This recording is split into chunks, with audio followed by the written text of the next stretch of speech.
Mummy, आप हमारे साथ बंगलोर चलो। पापा थे तो अलग बात थी, अब आप अकेली यहाँ गांव में कैसे रहेंगी? बेटे अनिल ने कहा तो मैं असमंजस में पड़ गई।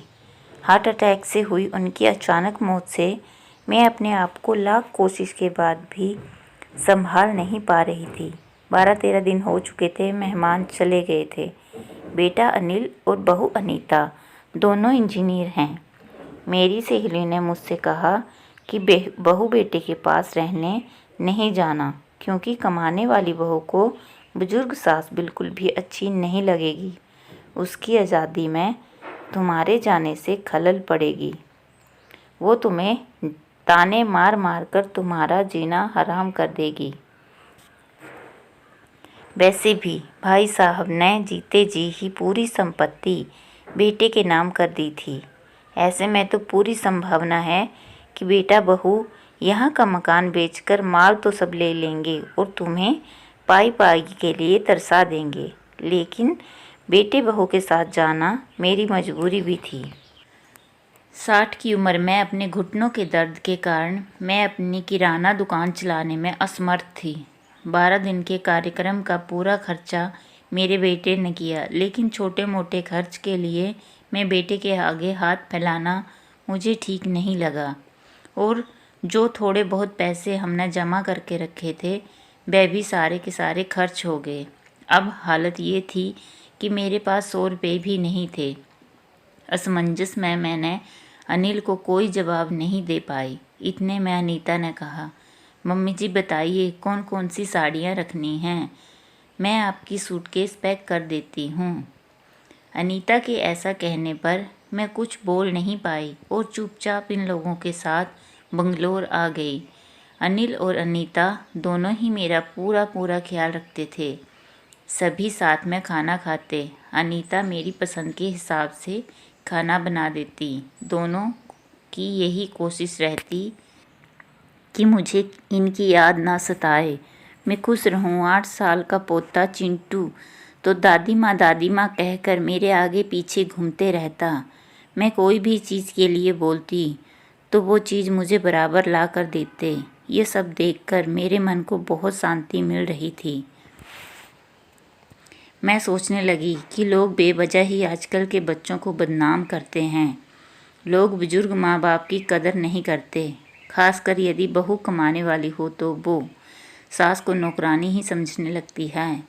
अनीता भी तो कमाती है, लेकिन इतने अच्छे से घर और दफ्तर दोनों संभालती है, कभी कोई ताना नहीं मारती।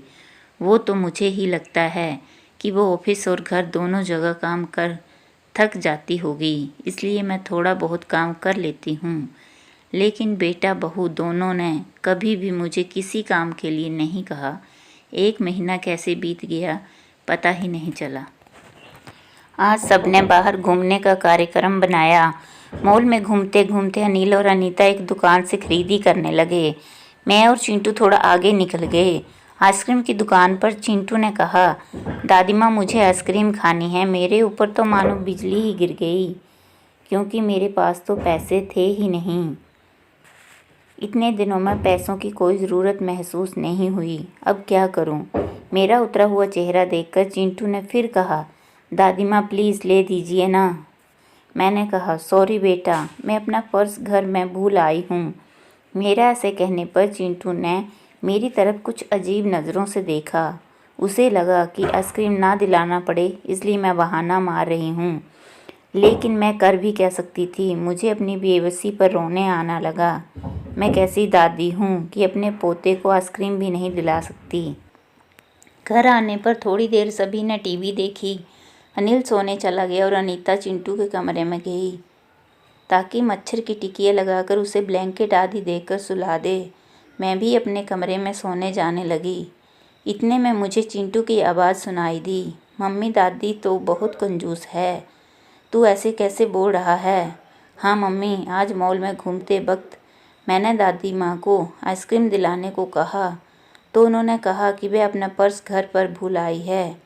कितना अच्छा है ना मम्मी कि बाहर जाओ तो पर्स साथ में ना लेकर जाओ, तो कुछ खर्चा ही नहीं होगा। कंजूस दादी माँ। ये क्या चिंटू, दादी माँ के लिए ऐसा कैसे बोल सकते हो?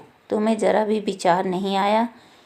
क्या तुम उनके दुख को समझ सकते हो कि वो फ़िलहाल कितने दुख में हैं? दादी माँ को क्या दुख है? बेटा, अभी तक दादी माँ और दादाजी गांव में एक साथ रहते थे। अब अचानक दादाजी हम सबको छोड़कर चले गए। सोचो, अचानक तुम्हारी मम्मी पापा तुमसे बहुत दूर चले जाएं, इतनी दूर कि कभी वापस ना आएं, तो क्या तुम्हें दुख नहीं होगा? नहीं मम्मी, मैं आप लोगों के बिना नहीं रह सकता। बेटा, फिर सोचो दादी माँ दादाजी के बिना कैसे रह रही होंगी। ऐसी स्थिति में यदि वो अपना पर्स घर पर भूल आई तो तुम उन्हें कंजूस कैसे कह सकते हो? सॉरी मम्मी, ये वार्तालाप सुनकर मुझे अपनी बहू पर बहुत गर्व हुआ।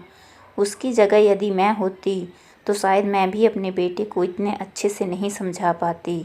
सुबह अनिल ऑफिस चला गया और चिंटू स्कूल। अनीता ऑफिस जाते जाते मेरे हाथ में कुछ रुपए देने लगी। ये क्यों बहू, मुझे पैसों का क्या काम है?